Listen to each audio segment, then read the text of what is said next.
किसी के भरोसे रहते ही नहीं, हम तो सदा आपके ही भरोसे रहते हैं। हम सदा आपके ही भरोसे रहते हैं, सदा आपके भरोसे हैं। कोई भरोसा नहीं है हमारा, कोई सहारा नहीं।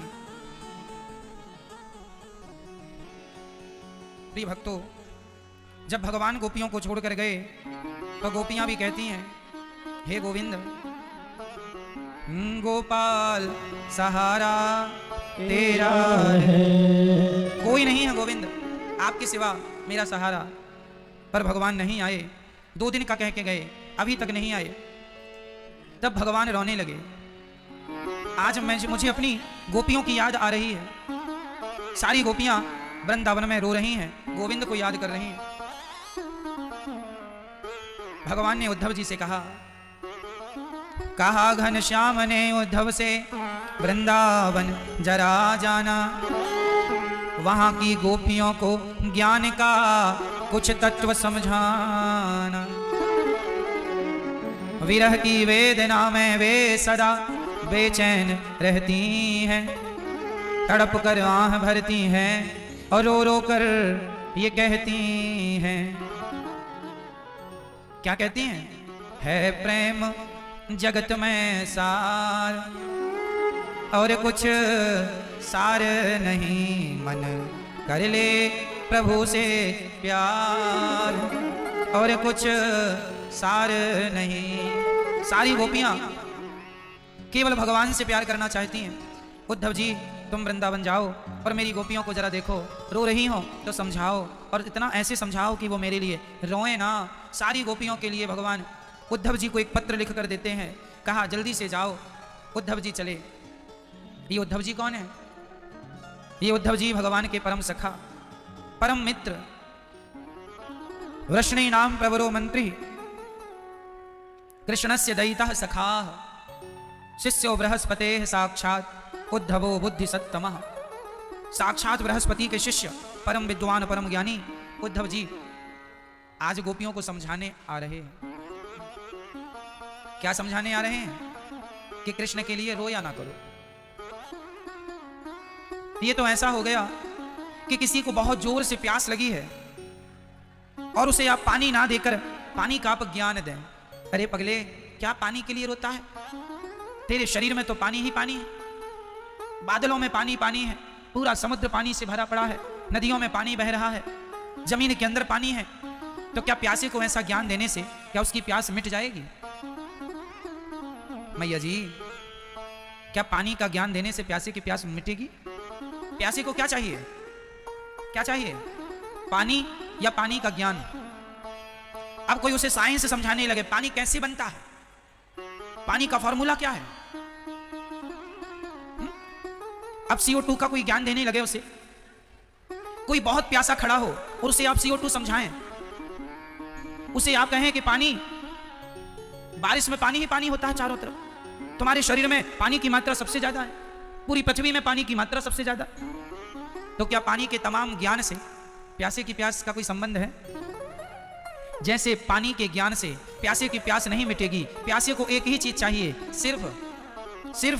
सिर्फ पानी, पानी का ज्ञान नहीं। उसी तरह हम लोग वो अभागे हैं।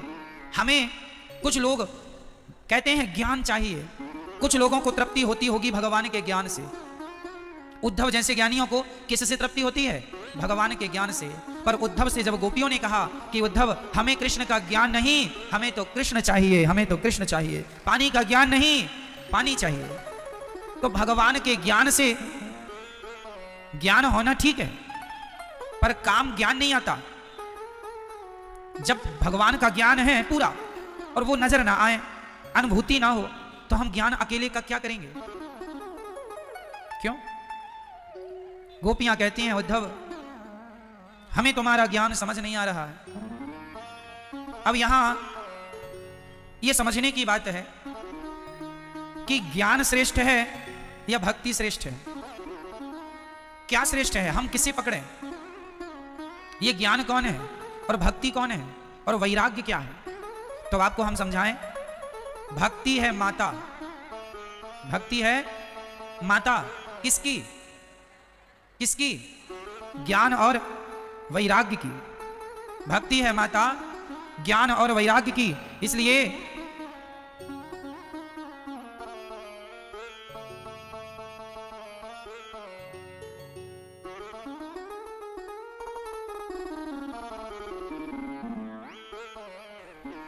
भक्ति है माता ज्ञान और वैराग्य की। भक्ति के दो बेटे हैं, पहले का नाम है ज्ञान और दूसरे का नाम है वैराग्य। ज्ञान और वैराग्य, ज्ञान और वैराग्य। उद्धव जी हैं ज्ञानी और गोपियां हैं प्रेमी। गोपियों के पास क्या है? प्रेम, भक्ति। और उद्धव जी के पास क्या है? ज्ञान। कोरा ज्ञान किसी काम का नहीं है। ज्ञान की सुंदरता तब है, ज्ञान की शोभा तब है जब वो प्रेम की। ये बताओ जलेबी मीठी होती है या नहीं? क्या जलेबी मीठी होती है या नहीं? हाँ या ना? नहीं नहीं नहीं, जलेबी मीठी नहीं होती, चाशनी मीठी होती है। जलेबी बना के डायरेक्ट खाई जाए मीठी लगेगी? जलेबी मीठी नहीं होती, चाशनी में डूबने से उसकी मिठास उसमें पहुंच जाती है। जलेबी मीठी होती ही नहीं है, चाशनी की मिठास जलेबी को मीठा करती है। उसी तरह ज्ञान है जलेबी की तरह और भक्ति प्रेम है चाशनी की तरह। जब तक ज्ञान भक्ति की चाशनी में न डूबे तब तक वो ज्ञान किसी काम का नहीं। कोरा ज्ञान किसी काम का नहीं। कोरा ज्ञान जो केवल ज्ञान की बातें करे, ज्ञान को धारण ना करे, भगवान से प्रेम ना करे, उसका ज्ञान कोरा है। उसका ज्ञान कैसा है? कोरा ज्ञान। आप कितने भी बड़े ज्ञानी हो अच्छा है, लेकिन आपका ज्ञान, उदाहरण से समझो, हमारे देश में इतने बड़े बड़े संगीतकार हुए हैं, किसी का भी आप नाम ले लीजिए, आप बहुत बड़े संगीतकार हैं, लेकिन आपके संगीत से आज तक एक भी भजन नहीं निकला, तो आपका संगीत, बड़े विद्वान हैं आप, पर वो संगीत यदि भगवान के लिए उसका उपयोग नहीं हुआ तो वो आपका ज्ञान है तो सही बेकार है। एक तबला यहां बजता है भागवत जी में और एक तबला वैश्या के मुजरा में भी बजता है। दोनों ही तबले हैं, दोनों से ही ताल निकलती है। धा धिंधा यहां भी बजता है, धा धिंधा वहां भी बजता है। धागे नाती नाका धीना यहां भी बजता है, धागे नाती नाका धीना वहां भी बजता है। फर्क कितना है कि हमारा संगीत, ना हमारे पास सुर है ना हमारे पास ताल है, लेकिन हमारा संगीत जो है वो सिर्फ भगवान के लिए है। हमारा संगीत, हमारी ढोलक, हमारा तबला, हमारा संगीत किसे खुश करने के लिए बज रहा है? भगवान के लिए। और वहां पर वो संगीत एक वैश्या की खुशी के लिए बज रहा है। तो आपने उस संगीत को यदि संसार की खुशी के लिए बजाया तो आप बड़े विद्वान हैं संगीत के, पर आप अपनी विद्वत्ता से खुश किसे कर रहे हैं? एक वैश्या को। और हम जरा कम विद्वान हैं, हम ज्यादा नहीं जानते, पर हम अपनी कला से भगवान को खुश कर रहे हैं। तो आप बताइए, बहुत विद्वान होके एक वैश्या को खुश करना अच्छा है या सामान्य ज्ञान से भगवान को खुश करना अच्छा है? इसलिए जो टैलेंट ईश्वर से जुड़ जाए, जो ईश्वर की खुशी के लिए हो, वो भक्ति है। और जो ईश्वर के बिना आप खूब संगीत और हर क्षेत्र की हम बात कर रहे हैं, वो भगवान के लिए ना हो। भोजन आपने बहुत स्वादिष्ट बनाया है, आप बहुत अच्छा बनाते हैं, पर बनाया किसके लिए है? अपनी पत्नी के लिए, अपने पति के लिए, अपने बच्चों के लिए। भोजन बहुत स्वादिष्ट बनाया, बहुत अच्छे से बनाया, 2-4 घंटे लगा के बनाया, पर बनाया किसके लिए? संसार के लोगों के लिए। और किसी भक्त ने सादी रोटी और भरता ही बना दिया है, सादी दाल और रोटी ही बनाई है, पर बनाई है अपने गोविंद के लिए बनाया है, तो उसका वो दाल रोटी भी 56 भोग से अच्छा है, क्योंकि वो भगवान के लिए बनाया गया है। तो ज्ञान किसे कहते हैं? वो ज्ञान है जो भगवान से, बोलो मेरी मां, जुड़ा हो, जो भगवान के लिए है वो ज्ञान है। और जो भगवान के लिए नहीं, संसार को रिझाने के लिए है, वो ज्ञान कितना भी ज्ञान हो, उस ज्ञान का कोई मूल्य ही नहीं है।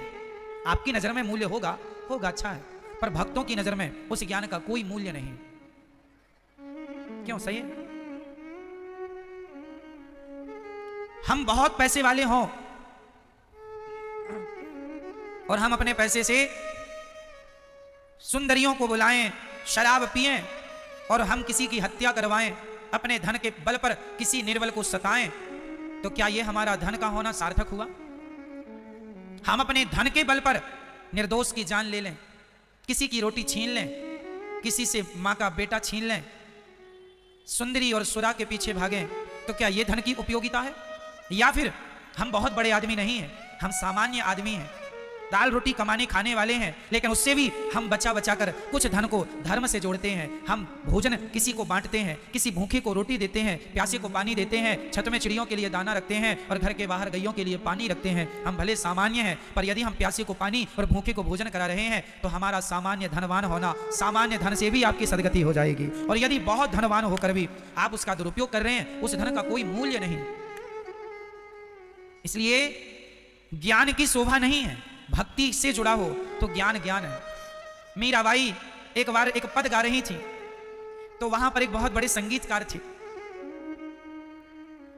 वहां से निकले तो मीरा से बोले, अरे मीरा जरा सुर में गाओ, सुर से गाओ, थोड़ा ताल का ध्यान रखो, ताल टूट रही है।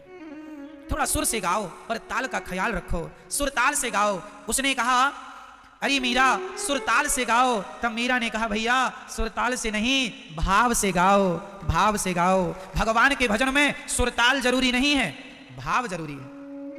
आप बहुत सुरीले हैं, बहुत सुंदर आपकी ताल की पकड़ है, सुंदर सुरों का ज्ञान है, पर आपका भाव नहीं है, तो आप गाते रहिए ना, बहुत कुछ गाइए, क्या फर्क पड़ता है? आपकी वो गायन विद्या किसी के हृदय में स्थान नहीं बना सकती, लेकिन आप भगवान में डूबकर भले सुरताल छिटक जाए तो छिटक जाए, पर भाव ना छिटके, भाव बना रहे तो वो लोगों के हृदय तक पहुंचती है। हम कोई बहुत सुरताल से थोड़ी गाते बजाते हैं, हमारी सुरताल थोड़ी कोई मजबूत है, हमने कोई थोड़ी संगीत सीखा है क्लासिकल। हम तो सुरताल से नहीं गाते, हम तो भाव से गाने की कोशिश करते हैं। गोविंद जो शब्द हैं वो आपकी सेवा में है, जो भी वाणी है वो आपकी है। ये तो वाणी कहने को, यदि मैं कह दूं कि ये वाणी मेरी है तो मेरे जैसा अपराधी कोई नहीं होगा। ये वाणी मेरी नहीं है भक्तों, ये वाणी ईश्वर की ही वाणी है, भगवान ही भगवान है आपके मेरे सबके भीतर। कहने को हम लोग बड़ी बातें करते हैं कि ये हमारी वाणी है, ये हमारी आंखें हैं, ये हमारे कान, कुछ भी नहीं है तुम्हारे। तुम्हारे हैं तो तुम धरे रहना, आंखों की रोशनी चली जाएगी तो आंखें धरे रहना, क्या कर लेंगी तुम्हारी आंखें? आंखें तुम्हारी हो सकती हैं, पर जो दिखने की शक्ति है ना आंखों में, वो शक्ति परमात्मा की तरफ से है, वो चली जाएगी तो आंखें धरे रहना। ये जो वाणी है, गला है, ये गला तुम्हारा हो सकता है, पर गले में जो बोलने की खनक है, ताकत है, वो ईश्वर की है। वो नहीं चाहेगा तो गला रखे रहना। कई लोगों के गले हैं, सब है, बोल नहीं पाते ना लोग, गूंगापन आ जाता है। क्यों? सही है, कान धरे रहो अपने, कान तो है ज्यों की त्यों, दो सुनाई कुछ नहीं पड़ता। सुनने की जो ताकत है, कान तुम्हारे हैं, पर कानों में जो सुनने की शक्ति है वो शक्ति मेरे कन्हैया की है। आंखों में देखने की शक्ति कन्हैया की है, जिह्वा में स्वाद की शक्ति कन्हैया की है, वाणी में खनक जो है कृष्ण की है। क्या बताएं मेरी माँ, हमारे तो अंदर बाहर कृष्ण ही कृष्ण है, बाहर भीतर सब जगह वही वही, कुछ नहीं है उसके सिवा। इसलिए ज्ञान प्रधान नहीं है, प्रेम प्रधान है। आपने नाम सुना होगा तानसेन, तानसेन का नाम सुना होगा। संगीत के क्षेत्र में तानसेन का नाम पहले आता है। तानसेन बहुत बड़े संगीतकार थे। तानसेन जिस बादशाह के यहां गाते थे ना, वो अकबर के धरोहर थे। एक दिन तानसेन को देखकर सुनकर उनके राजा ने कहा, तानसेन ये बताओ, जब तुम इतना सुंदर गाते हो तो तुम्हारे गुरुजी कितने सुंदर गाते होंगे, एक बार गुरुजी का दर्शन कराओ। तो तानसेन अपने राजा अकबर को लेकर के वृंदावन आए। तानसेन के गुरुजी वृंदावन रहते थे। गुरुजी का नाम क्या था? श्री हरिदास जी। तानसेन के गुरुजी कौन? श्री हरिदास जी। ये वही हरिदास जी हैं जिन्होंने बिहारी जी को निधि वन से प्रकट किया है। ये वही हरिदास जी। हरिदास जी वो तो निधि वन में रहा करते थे, कहीं आते जाते नहीं थे। सवेरे शाम बस ठाकुर जी के लिए गाते थे, भजन सुनाते थे और भगवान को प्रसन्न करते थे। तो हरिदास जी पद गा रहे थे भगवान को रिझाने के लिए। तानसेन और अकबर पीछे खड़े थे। अकबर बड़े गदगद हो गए, इतना सुंदर सुर, इतनी सुंदर ताल और इतना सुंदर भाव। तानसेन ने कहा, अकबर ने कहा, अरे तानसेन, तुम्हारे गुरुजी तो बहुत अच्छा गाते हैं, इतना अच्छा तुम क्यों नहीं गाते? तो तानसेन ने कहा, महाराज, मैं आपको रिझाने के लिए गाता हूं और ये जगत के पालनहार को रिझाने के लिए गाते हैं। इतना ही अंतर है मुझ में और मेरे गुरु में। मैं आपके लिए गाता हूं और ये भगवान के लिए गाते हैं। मेरी वाणी आपको रिझाना चाहती है कि आप रीझ जाएंगे तो माला माल कर देंगे। और ये माला माल होने की कोई फिराक नहीं है, ये तो बस अपने गोविंद को रिझा रहे हैं, अपने जगत के पालनहार को रिझा रहे हैं। बस मेरी माँ, तुम्हारी वाणी संसार के लिए संसार की गुलामी ना करे। अपनी वाणी ये समझना कि परमात्मा ने तुम्हें ये जो बोलने का मौका दिया है, इससे भगवान का नाम बोला करो, भगवान की कथाएं बोला करो, अच्छी बातें बोला करो। पता नहीं कब ये वाणी चली जाए। सुनने को कान दिए हैं, भगवान की कथा सुना करो। तानसेन इतने बड़े संगीतकार थे कि वो दीप चंदी और दीप राग गाते थे तो दीपक जल जाते थे, मेघ राग गाते थे तो पानी बरसने लग जाता था। ऐसे तानसेन अपने गुरुजी के सामने फीके थे। इसलिए कहता हूं, आप लोग किसी स्त्री को रिझाना चाहते हैं, आप लोग किसी पुरुष को रिझाना चाहते हैं। स्त्रियां श्रृंगार करती हैं, आंखों में काजल, मांग, पाउडर, श्रृंगार, सोला, लेकिन ये श्रृंगार तुम्हारा किसे रिझाने के लिए है? एक पुरुष को, एक पति को। पुरुष भी सजता है, पूछता है अपनी पत्नी से कैसा लग रहा हो। किसे रिझाना चाहते हो? संसार की स्त्रियों को? आपका शरीर, ये जो शरीर की ताकत है, ये ताकत स्त्रियों और पुरुषों को रिझाने में ना लगाओ, ये ताकत गोविंद को रिझाने में लगा दो। कन्हैया रीझ गए तो जीवन सफल, जिसके लिए आए हैं वो काम हो जाएगा। और यदि संसार रीझ भी गया, चलो आप हमसे रीझ भी गए तो हमें क्या मिल जाएगा? आप हमें दोगे तो क्या दोगे? रुपया पैसा ही तो दे सकते हो, इससे ज्यादा आपके पास क्या है? बोलो मेरी माँ, आप लोग हमसे रीझोगे तो आप हमें रुपया पैसा ही दे सकते हो, इससे ज्यादा आप और क्या दोगे? परंतु गिरधर गोपाल रीझ गए तो वो दे सकते हैं क्या? मैं धन दौलत की नहीं, मैं तो भक्ति प्रेम की बात कर रहा हूं। भगवान अपनी भक्ति दे दें, अपना प्रेम दे दें तो हमारा लोक परलोक दोनों सवर जाए। और ये जन्म और मृत्यु का चक्र है, पुनरपि जननम पुनरपि मरणम पुनरपि जननी जठरे शयनम, इससे मुक्ति कोई दिला सकता है तो संसार के लोग नहीं, केवल भगवान दिला सकते हैं। इसलिए तुम्हारी हर चेष्टा भगवान को रिझाने के लिए हो, संसार को रिझाने के लिए नहीं। संसार का कोई भरोसा नहीं, कल आज आपके हैं, पता नहीं कल किसके होते हैं। जो लोग आज आपके पक्ष में हैं, कल वही विपक्ष में चले जाते हैं या नहीं? ये लोग सदा थोड़ी पक्ष में रहते हैं, परंतु भगवान एक बार पक्ष में आ गए तो सदा वो तुम्हारे पक्षधर होंगे, वो कभी तुम्हारे विपक्ष में खड़े नहीं होंगे। इसलिए भगवान पक्ष धारण करते हैं, मोर पंख लगाते हैं ना, मोर पंख को पक्ष कहते हैं, इसलिए भगवान का एक नाम है पक्षधर। भगवान सदा तुम्हारे पक्ष में होते हैं, वो कभी विपक्ष में खड़े नहीं हो सकते। आप जिन पर आंख बंद के भरोसा करते हैं वो लोग भी आपके विपक्ष में खड़े हो सकते हैं, हाँ या ना? क्या पत्नी कभी विपक्ष में नहीं खड़ी हो जाती? क्या पति विपक्ष में नहीं हो जाता? अरे पति पत्नी छोड़ दो, खुद की औलाद आज विपक्ष में खड़ी हो जाती है, विपक्ष में अपने पिता के विपरीत बात करती है, अपनी माता के विपरीत बात करती है। आजकल तो औलाद भी विश्वास योग्य नहीं है। यदि विश्वास योग्य कोई है, सच कहता हूं गिरधर गोपाल मेरे श्याम सुंदर विश्वास के योग्य है। इसलिए भगवान में विश्वास हो। वही है नरसिंह मेहता की बेटी का माया भरने का समय आ गया और अभी तक कोई दूर दूर से भगवान के आने की सूचना नहीं है। नानी बाई आई, नानी बाई मतलब नरसिंह जी की बेटी, बोली बाबा थारो कन्हैया आए वे वालों ना आए, थारो सांवरा आए वे वालों ना आए। अब बाकी जिद छोड़ दे बाबा, अब वो आए वे वालों ना आए, समय से कहीं आयो है थारो सांवरा। तब नरसिंह जी बोले बाई बाई यासी यासी यासी, मन घड़े भरोसे यासी, हमें पूरा विश्वास है कि हमारा गोविंद हमारा सांवरा जरूर आएगा। तो नानी बाई बोली ये अपनी खरताल वरताल बाबा फेंक दो और ये अपने कपड़े उतार दो, तुम्हारा भगवान नहीं आएगा और इसके भरोसे ना बैठो, पागल बनाता है तुम्हारा भगवान। तो नानी बाई को डांटा नरसिंह जी ने, खबरदार, जो सावल सा नहीं आसी तो नरसिंह लोग गुण गासी। बाई आसी आसी आसी, मन घड़ों भरोसो आसी।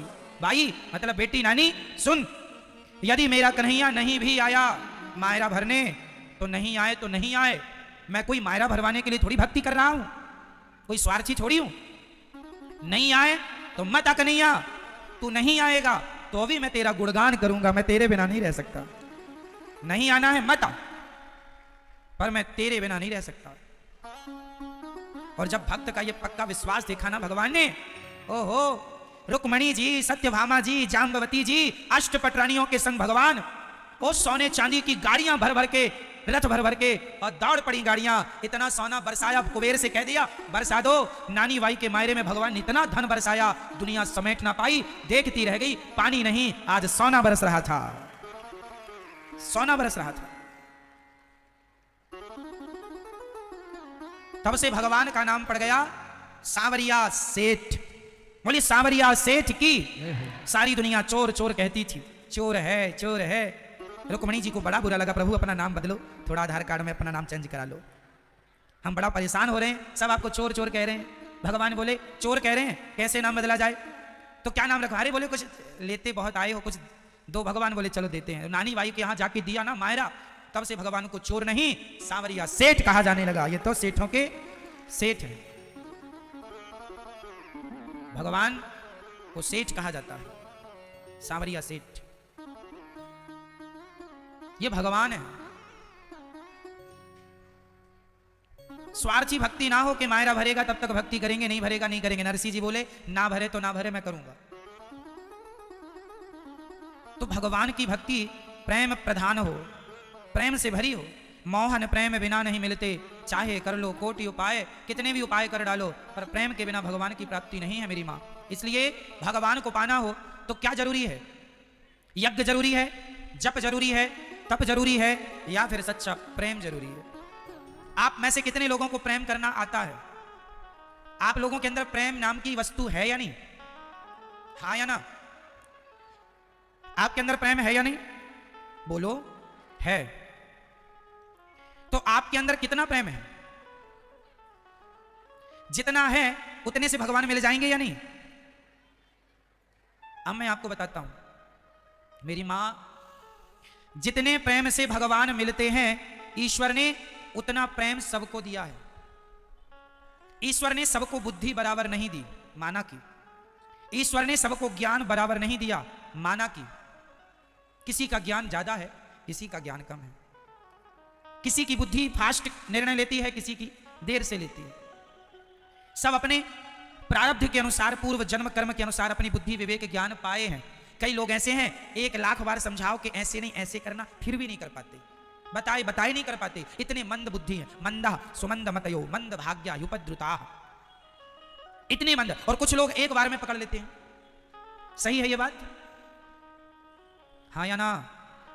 कई लोग होते हैं मंद बुद्धि के, वो कोई लोग फास्ट बुद्धि के होते।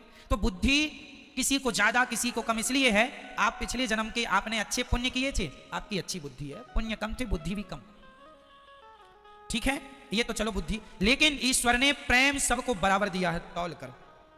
ईश्वर ने सबको खाते में 1-1 किलो प्रेम दिया है। सबके पास कितना प्रेम होता है? 1 किलो। आपके पास भी 1 किलो प्रेम है, मेरे पास भी 1 किलो प्रेम है, मीराबाई के पास भी 1 किलो ही प्रेम था, नरसिंह मेहता के पास भी 1 किलो ही प्रेम था, और मेरे और आपके पास भी कितना है? और छोटे से बच्चे के पास भी 1 किलो ही प्रेम होता है। ईश्वर ने प्रेम सबको बराबर दिया है। किसी ने कहा प्रभु तो आपने इतना प्रेम दिया, इससे काम हो जाएगा? भगवान बोले इतने से ही मैं मिल जाऊंगा, पर विडंबना तो यह है तुम्हारे पास प्रेम तो 1 किलो है, पर तुमने वो प्रेम पत्नी पति बेटा बेटी पैसा दुकान यहां बांट दिया। 250 ग्राम प्रेम पत्नी को दे दिया, 250 ग्राम बड़े बेटे को, 250 ग्राम छोटे को। लो अब बचे कितना? 250 ग्राम बचा। अब 250 ग्राम में फिर दुकान भी है, अभी गाड़ी खरीदा 20 लाख की, उससे भी प्रेम करता है। कुत्ता पाला, उससे भी प्रेम करता 10-20 ग्राम, 100 ग्राम प्रेम कुत्ते से कर रहा है। लो, तो तुम्हारा प्रेम तो यहीं बट गया। इसलिए 1 किलो प्रेम ईश्वर ने तुम्हें दिया है तौल कर, तो वो पूरा का पूरा प्रेम थोड़ा सा संसार को दे दो, चलो 10% संसार को दे दो, बाकी पूरा प्रेम केवल भगवान को दीजिए। भगवान प्रेम के योग्य हैं, भगवान से प्रेम किया जाए, ईश्वर से सच्चा प्रेम हो। लेकिन माताएं पहले बेटे को प्रेम देती हैं, फिर बेटों के बेटों से प्यार करती हैं। जैसे आप लोग ना रबड़ी कटोरी में पहले चम्मच से खा लेते हैं, जितनी उठती है चम्मच से, फिर चम्मच अलग करके हाँ उंगली से पूरा जरा सी ना रह जाए, और कुछ लोग तो फिर चाटते हैं कटोरी को। ऐसे ये मैया है, थोड़ा प्रेम बच्चे को दिया और बाद में फिर पूरा उड़ेल दिया पोता पोती नाती में। भगवान के लिए जरा सा नहीं छोड़ा, कटोरी इतनी साफ कर दी, चाट चाट के धुलने की भी जरूरत नहीं है, बिल्कुल साफ कर दी, पूरी रबड़ी चाट ली। सही है, ऐसी पूरा प्रेम दे दिया संसार में, भगवान के लिए रत्ती भर नहीं छोड़ा। और बाद में भगवान, अरे भगवान तुमने दिया ही क्या, दिया तो था 1 किलो, तुमने सबको ही बांट दिया। और बिना प्रेम के तुम्हारी सदगति होगी नहीं, फिर तुम 84 का चक्कर पाओगी मेरी मां। समझते नहीं हैं आप लोग, बहुत बड़ा नुकसान है आपका। हम ये नहीं कहते कि अपने बच्चों से प्रेम ना करो, हम ये नहीं कहते कि अपने नाती पोता से प्रेम ना करो, करो, सीमित, उचित। ये याद रखो कि ये तुम्हारे संगी साथी नहीं है, तुम्हारा संगी साथी केवल भगवान है। ऐसे बर को क्या बरूं जो जन्मे और मर जाए, बरिए बर गोपाल को मेरे चुन लो अमर कर जाए। वो अपने हैं। मीराबाई ने कहा मेरे तो गिरधर गोपाल दूसरो ना कोई। कब समझ में आएगी आपको इतनी सी लाइन, कब समझ में आएगी आपको जरा सी बात। पत्नी पुत्र को सबको दिमाग में रखा करो। पत्नी को कहां रखना है? दिमाग में। पति को दिमाग में, बेटे को दिमाग में, मकान को, दुकान को, फैक्ट्री को, कारोबार को, सबको दिमाग में रखो। भगवान को दिल में रखो। जो चीज दिमाग में होती है जल्दी निकल जाती है, जो दिल में होती है कभी नहीं निकलती। दिमाग में पत्नी ने कहा 1 किलो शक्कर ले आना, आप वापस आए, पत्नी ने कहा शक्कर कहां? अरे तुम्हारी बात दिमाग से निकल गई। अक्सर बातें कहां से निकल जाती हैं? दिमाग से। और जो बात दिल में लग जाती है वो, बहू ने कहा महाराज सास ने गाली दे दी, मैंने कहा भूल जाओ। कैसे भूल जाऊं? दिल में लग गई। अब दिल में लगी तो 10 साल पहले दी थी, आज तक याद है, क्योंकि वो लगी दिल में। यदि दिमाग में रहती तो कब की निकल जाती। आप उल्टा करते हैं। संसार को तो आपने रखा है दिल में और भगवान को आपने रखा है दिमाग में। उल्टा है, जरा सीधा कर लो। प्रॉब्लम कहां हो रही है? एक डॉक्टर के पास एक मरीज चला गया। मरीज ने कहा साहब हमारी आंखों में जरा जलन हो रही है डॉक्टर साहब, और जरा यहां दिल में भी जलन है यहां। तो डॉक्टर साहब ने आंखों में डालने का एक सुरमा दे दिया और खाने का एक चूरन दे दिया। कह दिया कि इसे तो खाना है और इसे आंखों में लगाना है। मरीज घर गया। घर गया तो उसकी पुड़िया बदल गई। जिसे आंखों में लगाना था सुरमे को, उसे तो उसने खा लिया, और जिस चूरन को खाना था उसे आंखों में लगाया तो उसकी जलन कम होने की जगह और बढ़ गई। यही है वो मरीज, कोई और नहीं, आप सब हैं। आपके दिमाग में रखना था परिवार को, तो उसे तो आपने दिल में रख लिया, और दिल में रखना था भगवान को, उसे आपने दिमाग में रख लिया। आपकी पुड़िया बदल गई, और जब बदल गई तो कष्ट ज्यादा है महाराज जी, बड़े परेशान हैं हम, बड़ा कष्ट है। क्यों पुड़िया बदल ली तुमने? सीधा सीधा चलो। परिवार को कहां रखना है? बोलो जोर से। दिमाग में। यहां होगा जल्दी निकल जाएगा। पत्नी पति, बेटा बेटी, घर द्वार, सब दोस्त यारी, सब दिमाग में। और भगवान को दिल। आंख दो दी है विधाता ने, एक आंख से पत्नी परिवार को देखना, दूसरे आंख से सदा भगवान को देखना। कान दो दिए, एक कान से संसार की बातें सुनना, पत्नी पति परिवार व्यापार की, पर दूसरे कान को सदा भगवान की कथाओं में लगाए रखना। 2 हाथ दिए, एक हाथ पति पत्नी परिवार के लिए, दूसरे हाथ सदा सेवा दान पुण्य धर्म के लिए। 2 पांव, एक पांव पति पत्नी परिवार व्यापार के लिए, दूसरा पांव सदा तीर्थ यात्रा भगवान की कथा के लिए। हर चीज ईश्वर ने दो दी है, एक संसार में लगाओ, एक मुझको दो। लेकिन आप सब संसार के लिए, भगवान के लिए कुछ नहीं बचा। इसलिए अंत में ईश्वर ने एक दिल दिया। सब 2-2 दिए तो दिल भी 2 दे देते। एक दिल दिया, अब एक दिल में किसे बिठाएं? मेरी मां, संसार को तो देखो मरने के समय भूलना ही पड़ेगा। क्यों? सही है, सबको भुलाना पड़ेगा। इसलिए जब भुलाना ही पड़ेगा तो अभी से भुलाने का अभ्यास शुरू कर दो। ज्यादा मोह ममता ना पालो संसार से, संसार से किनारा करना शुरू करो, और दिल में भगवान को बिठाओ, सदा उनकी याद आए। सोएं तो कन्हैया का दर्शन हो, जागें तो उनके लिए जागें, नहाएं उनके लिए नहाएं, भोजन बनाएं उनके लिए बनाएं। हमारे दिन भर की प्रत्येक क्रिया यदि भगवान के लिए है तो इससे बड़ी कोई भक्ति नहीं हो सकती। इसलिए दिल भगवान के लिए। इसलिए कहा एक था दिल मिल गया वो श्याम से, अब कहीं दिल को लगाने की हमें फुर्सत नहीं। ये जो आंखें हैं हमारी, ये जो आंखें हैं हमारी मिल गई हैं शाम से, अब कहीं आंखें मिलाने की हमें फुर्सत नहीं। मैं जिस दिन भुला दूं तेरा प्यार दिल से, वो दिन आखिरी हो मेरी जिंदगी। अहंकार से डूब गया तो फिर वो ज्ञान पतन का कारण है। इस धरती के सबसे बड़े ज्ञानी का नाम बताइए। इस धरती के सबसे बड़े ज्ञानी का नाम क्या है? क्या क्या क्या? रावण। इस धरती के सबसे बड़े ज्ञानी का नाम रावण। इतना बड़ा ज्ञानी था रावण। रावण ने ग्रंथ भी लिखे हैं, आपको पता होने चाहिए। रावण ने रावण संहिता लिखी है। ज्योतिष क्षेत्र में उसका आज भी प्रयोग होता है। रावण का लिखा ज्योतिष ज्ञान आज भी चलता है, उसे रावण संहिता कहते हैं। रावण इतना बड़ा विद्वान था कि वो आने वाला समय देख सकता था, बीता हुआ कल देख सकता था। रावण इतना बड़ा वैज्ञानिक था कि डायरेक्ट मृत्यु लोक से स्वर्ग चला जाता था। इतना बलशाली था कि देवराज इंद्र थर-थर कांपते थे। शनि को तो उसने अपने सिंहासन के नीचे दबा रखा था, उल्टा रावण ने। आप लोग शनि से भागते हैं ना भयभीत, महाराज शनि की दशा चल रही है। रावण ने तो शनि को सिंहासन के नीचे दबाया था। चल यहां पड़ा रहे। सारे देवता कर जोरे सुर दिसिप विनीता, भ्रकुटी बिलोकत सकल सभीता। रावण जिसकी तरफ देख लेता देवी देवताओं की तरफ थर थर कांप जाते थे। आज देख रहा लगता कुछ गड़बड़, मारेगा पीटेगा, राम जाने क्या करेगा। ब्रह्मा जी चल के आते थे लंका में। रावण बोलता था ब्रह्मा जी मुझे वेद पढ़ाओ, पर मैं आपके यहां नहीं आऊंगा पढ़ने, आप आया करो, फीस जो लेना है ले लेना। ब्रह्मा जी आते थे रावण को ट्यूशन पढ़ाने लंका। जिस दिन रावण सीता माता को चुराया उस दिन ब्रह्मा जी आए रावण को पढ़ाने वेद। तो रावण के द्वारपाल ने ब्रह्मा जी को, खड़े रहो यहीं, आज महाराज थके हुए, बड़ा काम करके आए हैं।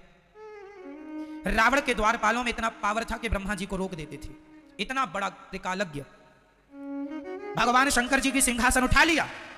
जटाटवी गलत ज्वल प्रवाह पावित स्थले गले बलम विलंबिता भुजंग तुंग मालिका डमट डमट डमट डमन निनाद वट डमर वयम चकार चंड तांडवम तनो तुनः शिवा शिव।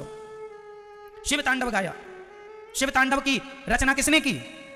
शिव तांडव जो स्तोत्र आप और हम पढ़ते हैं, शिव तांडव स्तोत्र से शंकर जी की आज भी हम लोग पूजा करते हैं, वो शिव तांडव स्तोत्र लिखने वाला रचने वाला रावण ही है। रावण बड़ा ज्ञानी था,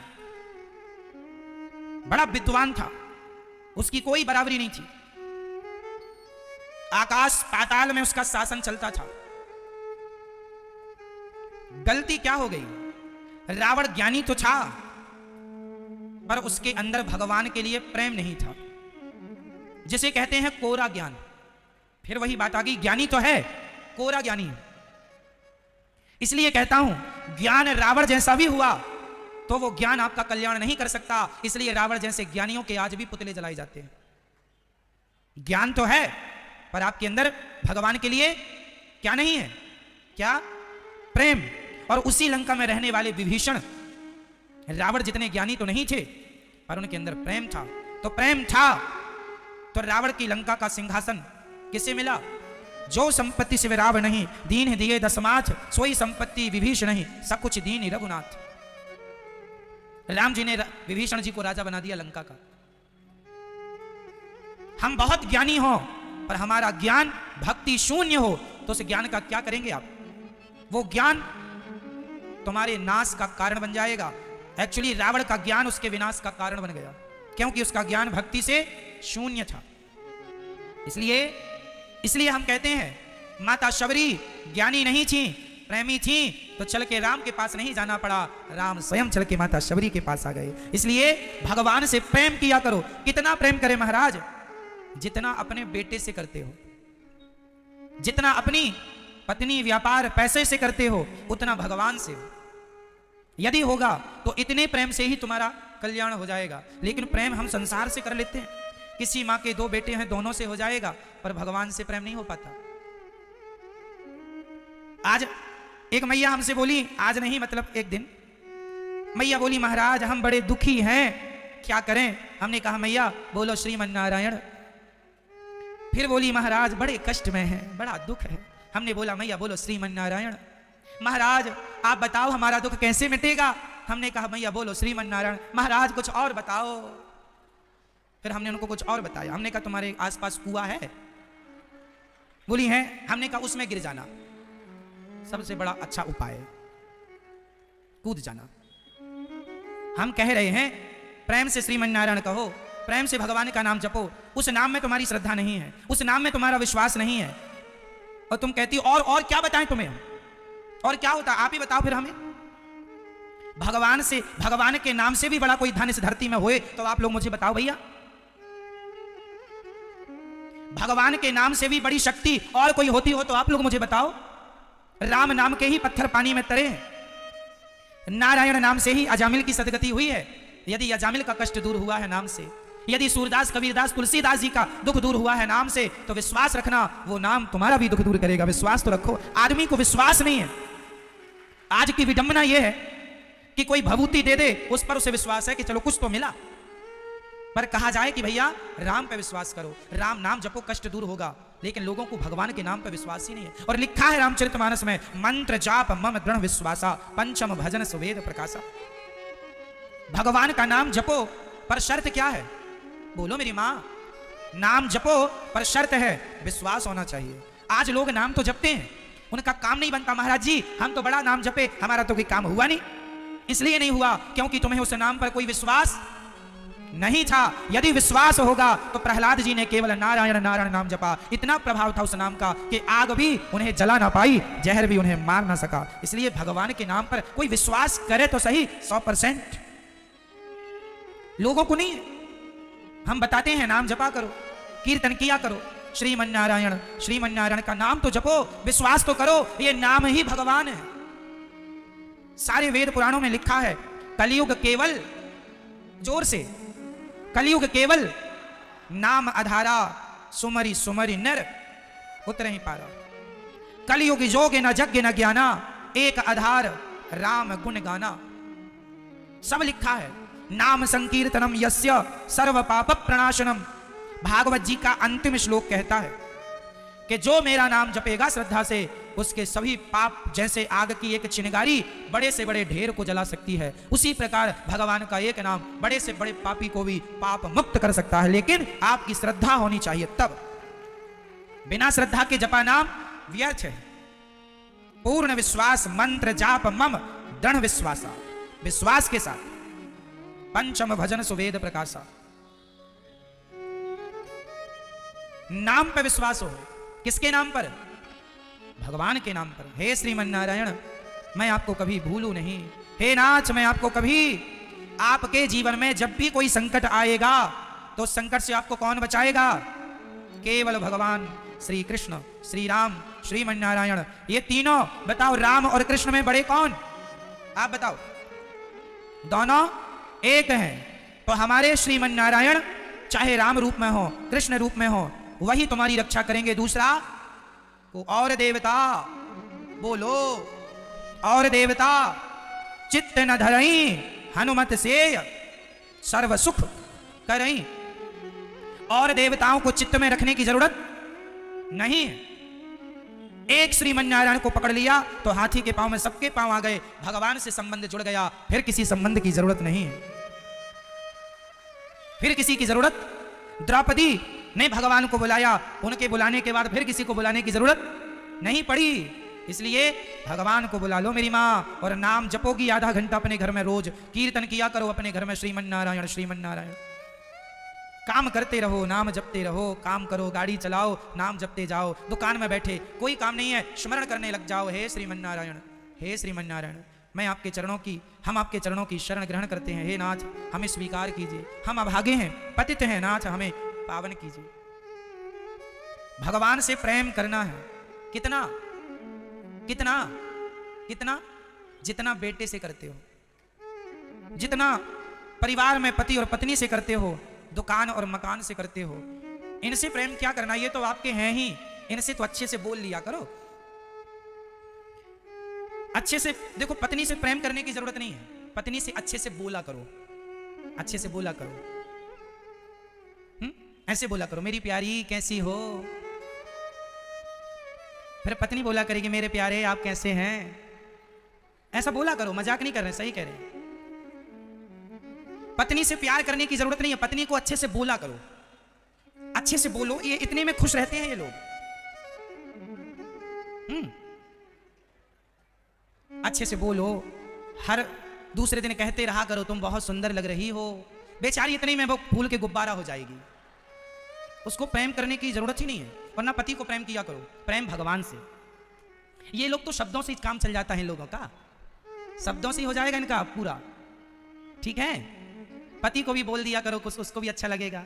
आप जैसा पति पाके तो हम धन्य हो गए, भगवान हम आपके जैसा पति सबको दे। इसमें तो पति मेरे तो कूदेगा, नाचेगा, चलो अच्छा हुआ मेरी पत्नी खुश है। तो संसार के लोग तो इसी में मान जाते हैं, इनको प्यार करने की जरूरत नहीं है।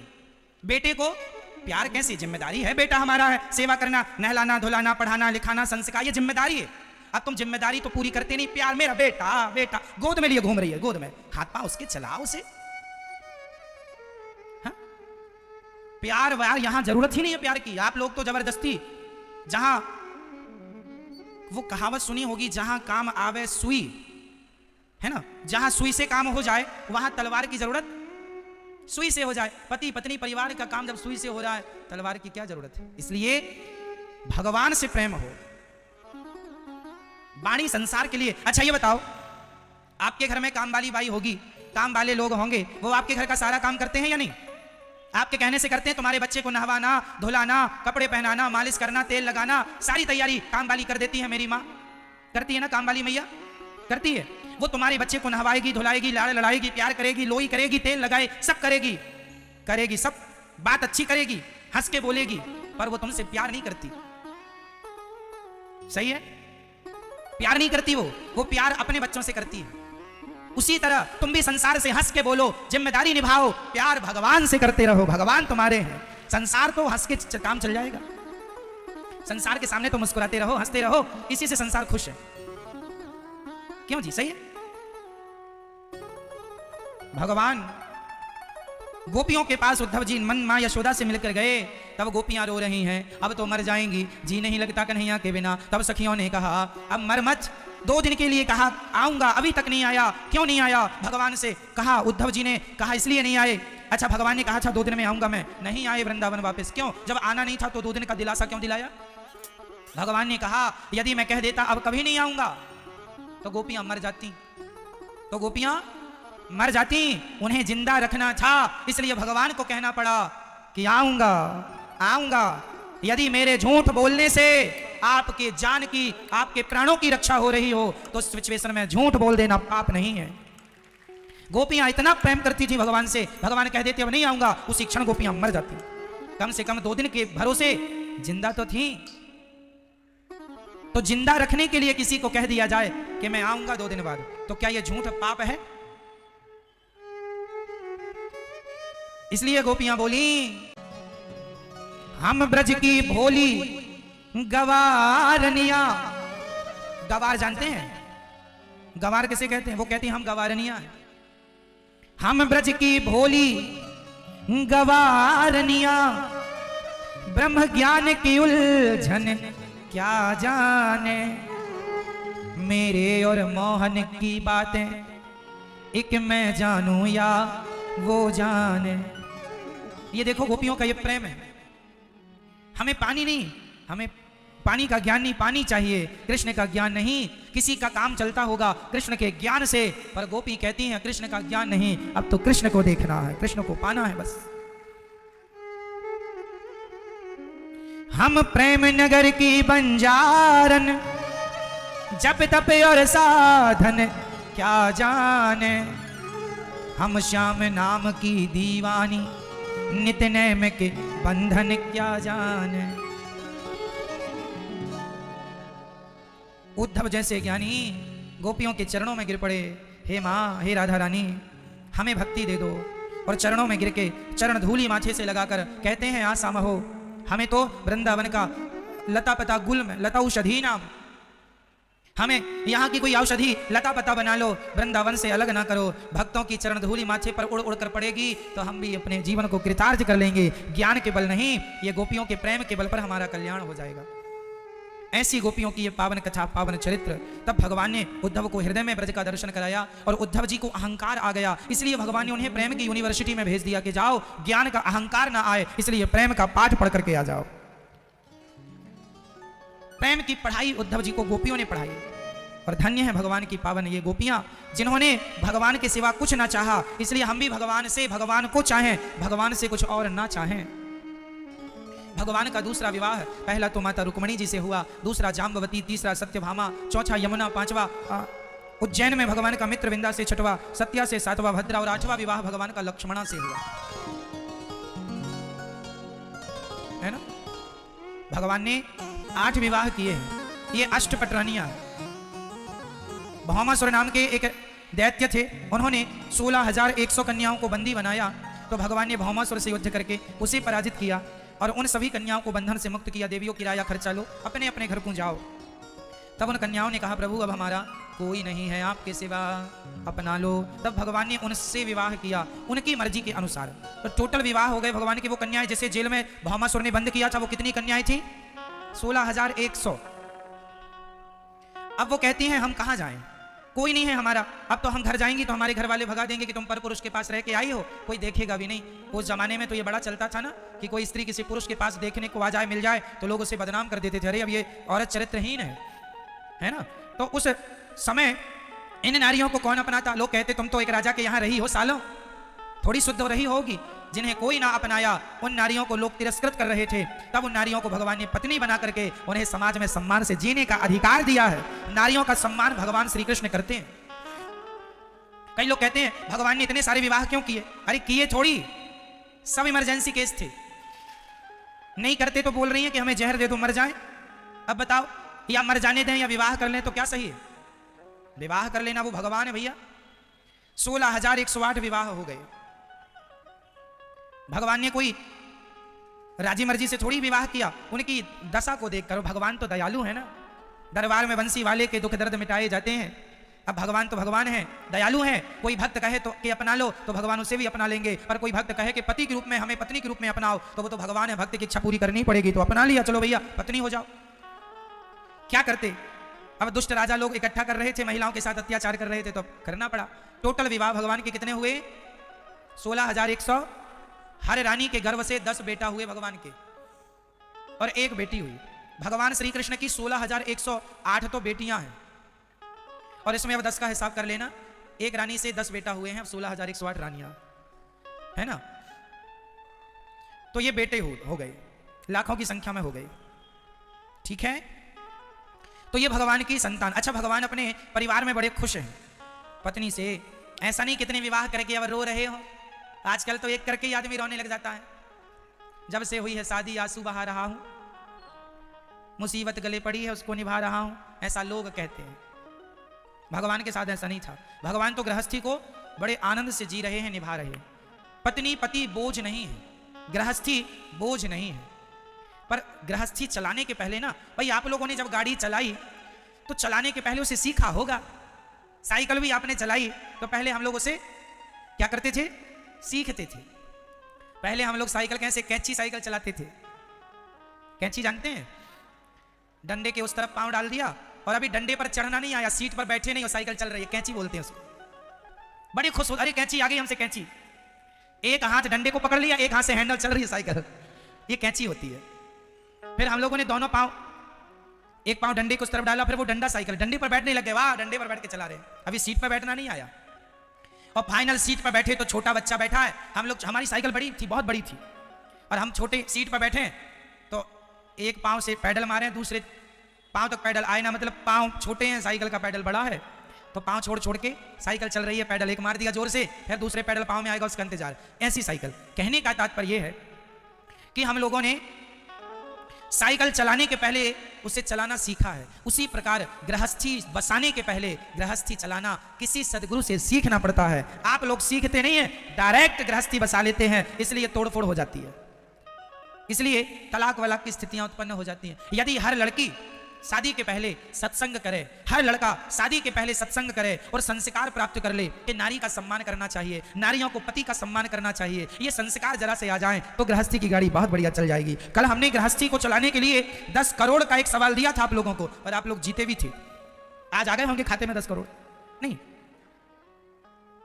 कल हमने सवाल दिया था ना आपको एक गृहस्थी के लिए। क्या था सवाल? मैया कल आप थी कथा में, बोलो तो बताओ सवाल। कल 10 करोड़ के लिए एक सवाल दिया था ना हमने, वो गृहस्थी के लिए दिया था। क्या क्या जोर से बोलो, गृहस्थी में क्या जरूरी है? ये सुना था ना आप लोगों ने? बस यही है मेन, गृहस्थी चलाने की कोचिंग यही है, यही गाइड है, यही समझदारी है। यदि आपको सहनशीलता आ गई, लड़की सहनशील है, लड़का सहनशील है, तो ये चला ले जाएंगे अपनी गृहस्थी की गाड़ी, और नहीं है तोड़फोड़ हो जाएगी। ठीक है, चलो। हमारे भगवान जी ने माता रुक्मणी जी से ना हंसी मजाक के साथ जिंदगी जी रहे हैं। भगवान के पहले बेटे का नाम प्रद्युम्न रखा है भगवान ने, प्रद्युम्न उनका नाम है। प्रद्युम्न ने सम्रासुर को मारा है। एक दिन भगवान अनिरुद्ध का विवाह करने की कोशिश कर रहे हैं, वाणासुर को मारा भगवान ने, युद्ध में पराजित किया, और वाणासुर की बेटी उषा का विवाह अनिरुद्ध। ये अनिरुद्ध कौन है? अनिरुद्ध भगवान श्री कृष्ण के कौन है? कौन? बेटे नहीं है, बेटे के बेटे। भगवान श्री कृष्ण के बेटे हैं प्रद्युम्न जी, और प्रद्युम्न जी के बेटे हैं अनिरुद्ध जी। ठीक है, तो भगवान के पोते हैं। ठीक है, तो रिश्ते में भगवान हमारे दादाजी। ठीक है, ठाकुर जी हमारे दादाजी हैं, वही माता है, वही पिता है, वही दादा है, सब वही हैं।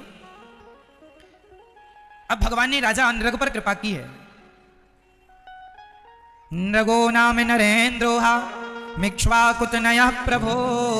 ये दानियों में सर्वश्रेष्ठ राजा नृग, गायों का दान किया, पर एक पाप इनसे हो गया। एक गाय को इन्होंने दान किया, पंडित जी के घर गाय चली गई, और पंडित जी के यहाँ से छूट के वो गाय फिर इनकी गौशाला में आई, और इन्होंने फिर से उसी को दूसरे पंडित जी को दान कर दिया, जिसके कारण इन्हें गिरगिट बनना पड़ा। पर चूंकि गौदान किया था, उसके पुण्य के बल पर इन्हें भगवान का दर्शन हुआ और उनकी सदगति हुई है।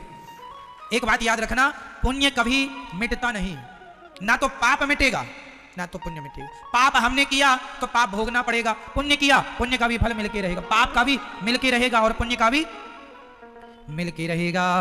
तो भगवान ने पांडुरंग और काशीराज द्विध का उद्धार किया। ये पांडुरंग नाम के एक सज्जन थे, वो भगवान नकली भगवान बने घूमते रहते थे। भगवान बने, नकली भगवान बने, अपने आप को भगवान मान लिया, मैं भगवान हूं ऐसा कहने लगे पांडुरंग जी।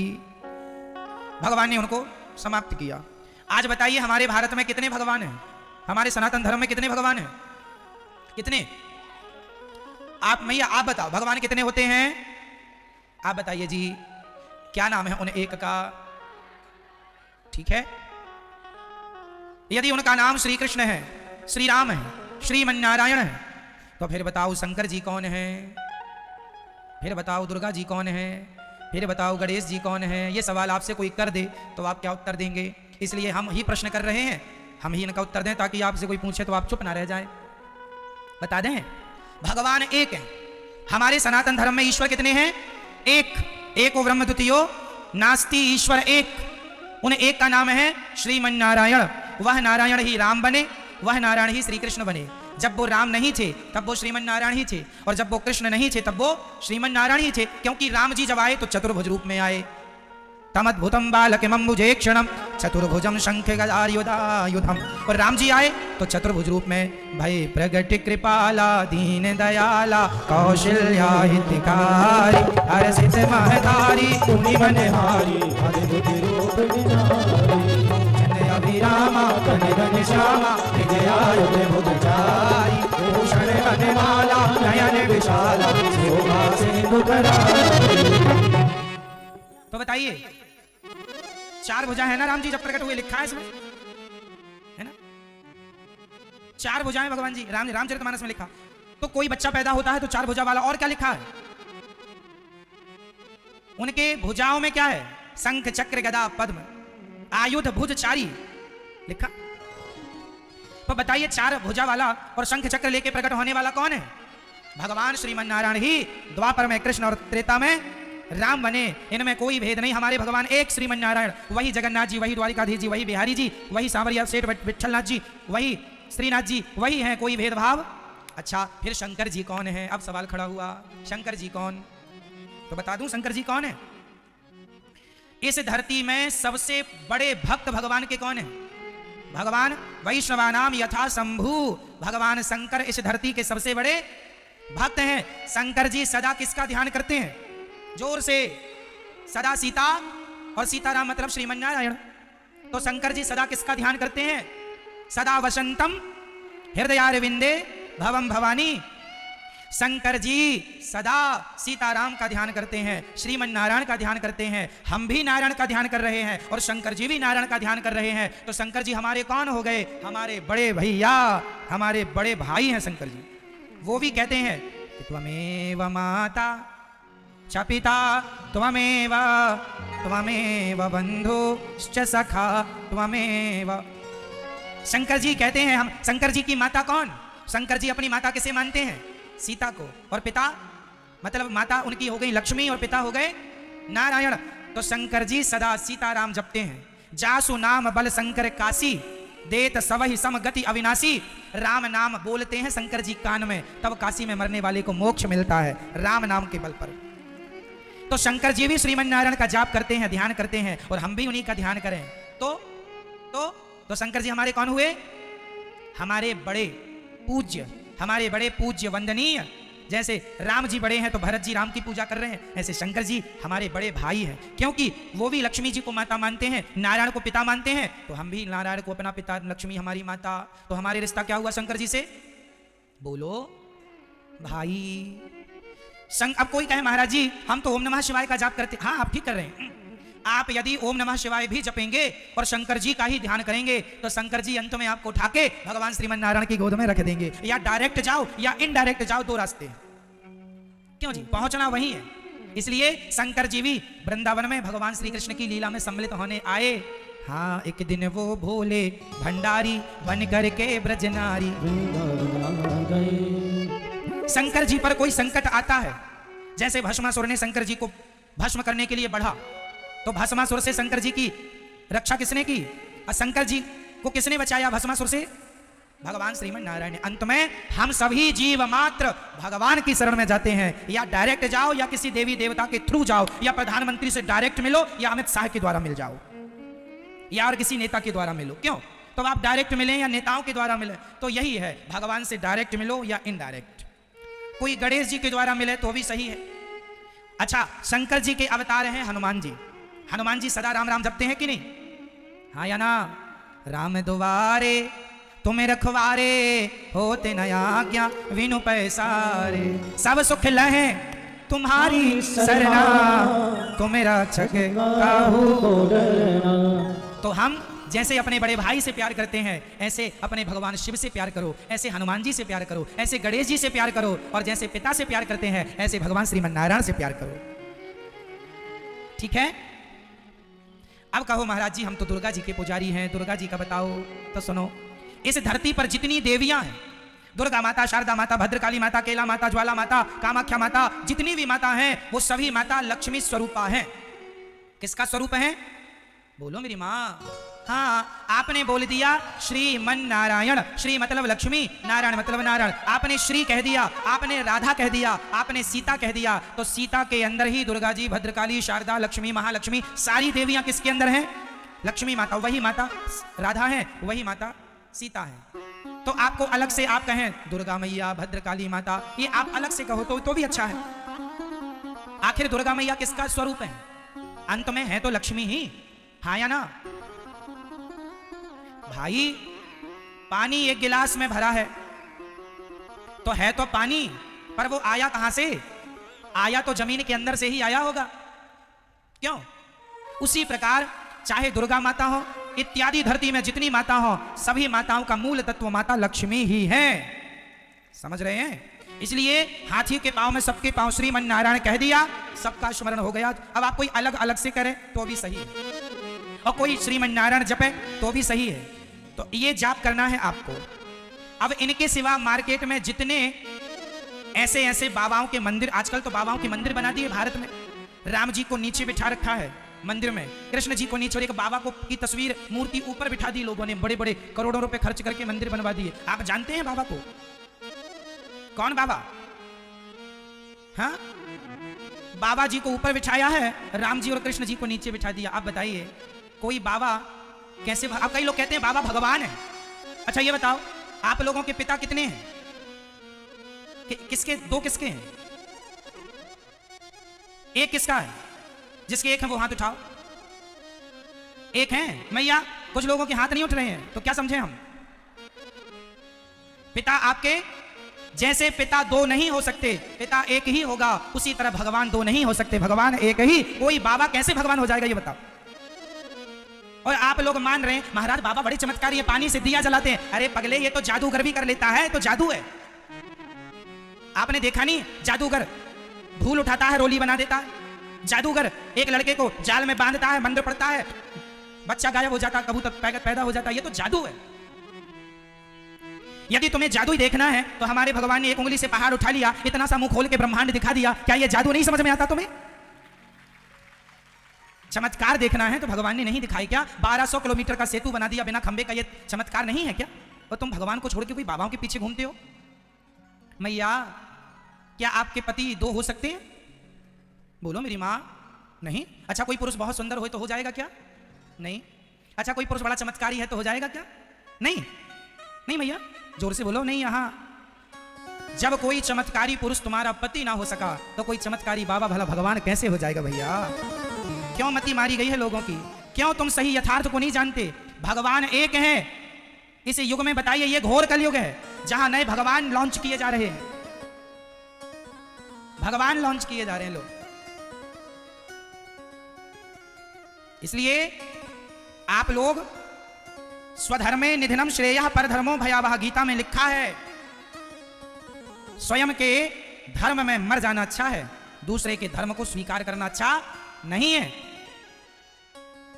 इसलिए भगवान का दर्जा, किसी को हम साधु का दर्जा तो दे सकते हैं, किसी को हम संत का दर्जा तो दे सकते हैं, पर भगवान का दर्जा तो केवल भगवान श्रीमन नारायण, वो स्थान दूसरा।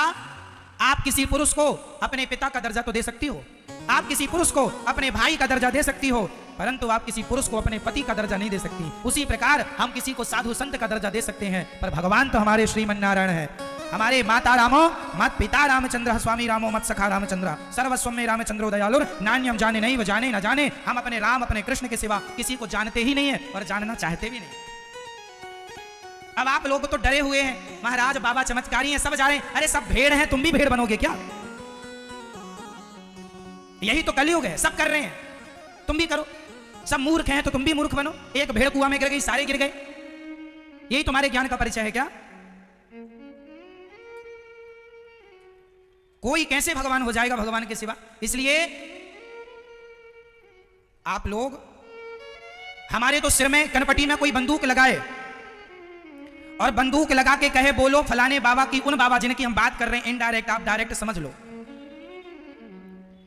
हमारी कनपटी में कोई बंदूक लगाए और कहे बोलो बाबा जी की जय, उन बाबा जिनके मंदिर बना दिए, रामकृष्ण को नीचे बिठा दिए। कोई हमसे कहे अनिरुद्ध से कि तुम बोलो कनपटी में बंदूक लगा के बोलो बाबा जी की जय, तो हम कहेंगे भैया गोली मार दो, मर जाएंगे। हमारी वाणी रामकृष्ण के सिवा किसी की जय नहीं कह सकती। हमारे लिए तो हमारे श्रीमन नारायण की जय, हमारे श्री कृष्ण की जय, हमारे शंकर जी की जय, हमारे गणेश जी की जय, हमारे हनुमान जी की जय, हमारी माता लक्ष्मी जी की जय, इनके सिवा हमारी वाणी है। हरिदास और तानसेन, तानसेन का संगीत राजा को खुश करने के लिए था, हरिदास जी का संगीत भगवान को खुश करने के लिए था। हमारी वाणी भगवान के लिए है, किसी व्यक्ति विशेष के लिए। हम बिकाऊ नहीं है और हम लालची भी नहीं है कि हम जरा हमारा काम बन जाएगा तो हम बाबा की पूजा कर ले। नहीं, काम बने बिगड़े पर भगवान के सिवा नहीं किसी की पूजा करेंगे। भगवान हमारे हैं। राम जी ने लक्ष्मण जी से कहा रुक जाओ, पिता की सेवा करो, पिता भगवान होता है। क्या लक्ष्मण जी पिता के लिए रुक गए? बोलो मेरी माँ। अरे भक्ति ऐसी हो, भगवान के लिए अपना बाप छोड़ना पड़े, बाप छोड़ देंगे, भगवान नहीं छोड़ेंगे। भरत जी ने अयोध्या का सिंहासन छोड़ दिया, राम को नहीं छोड़ा। हाँ या ना? ऐसे भक्त हैं हमारे देश में। और आप लोग जरा सा लालच के लिए बाबा बाबा बाबा, बताओ जरा, भगवान भी सोचते होंगे भगवान हम ही छोड़ दिया। और जब मरेंगे तब बोला जाएगा राम नाम सत्य है, जो सत्य था उसी को छोड़ दिया। लो, कब जागोगे, कब समझोगे, कब यथार्थ को पहचानोगे? है ना मेरी माँ, पाउंड्रक को भगवान ने मारा और जरासंध के जेल से भगवान ने 20,800 राजाओं को मुक्त किया। कृष्णाय वासुदेवाय हरये परमात्मने प्रणत क्लेशनाशाय गोविंदाय नमो नमः। है ना, ऐसे भगवान ने जरासंध का उद्धार भीम भैया ने किया। भगवान की स्तुति की राजाओं ने। भगवान ने शिशुपाल को मारा, शिशुपाल ने खूब गालियां दी, भगवान ने गालियों का कोई उत्तर नहीं दिया, अंत में मार दिया। 100 गालियां सही भगवान ने, कुछ गालियां हम और आप भी सह लें समाज की, ज्यादा ना सहें तो थोड़ी तो सहें, है ना। शाल्व का और दंत वक्र का उद्धार किया भगवान ने। भगवान के परम भक्त का नाम सुदामा है। सुदामा भगवान से प्रेम करते हैं। थोड़ी सी चर्चा में आज की युवा पीढ़ी को समझाने के लिए 5 मिनट ले लूं। मेरे नौजवान दोस्तों भाइयों, आपको मैं बता दूं, आपके माता पिता बड़ी मेहनत करते हैं, कमा कमा करके आपको अच्छे से अच्छे कॉलेज, स्कूल, यूनिवर्सिटी में पढ़ाते हैं, आप योग्य बन जाएं। लेकिन आजकल के बच्चे अपने माँ बाप का दिल तोड़ देते हैं। कब दिल टूटता है माँ बाप का? जब बच्चे किसी लड़की से प्यार करके शादी कर लेते हैं और अपने माँ बाप को बताते भी नहीं है। मैं तो हाथ जोड़ के यही प्रार्थना करूंगा, शादी करना बुरा नहीं है, पर माँ बाप की राजी मर्जी से करें, वो ज्यादा श्रेष्ठ होगा, उत्तम होगा। प्यार करना बुरा नहीं है, पर प्यार की भाषा समझते नहीं है, प्यार की परिभाषा आप जानते नहीं हैं। आपसे हम कहें कि प्यार की व्याख्या करो, प्रेम की व्याख्या कीजिए, आप नहीं कर पाएंगे, और आप प्रेम करते हैं। भाई, आजकल के लड़कों को और लड़कियों को, किसी लड़के को लड़की से प्यार हो गया और किसी लड़की को किसी लड़के से प्यार हो गया। प्यार हो गया यहां तक तो सही था, लेकिन अब प्यार हुआ और प्यार के बाद उनका प्यार हुआ, इकरार हुआ।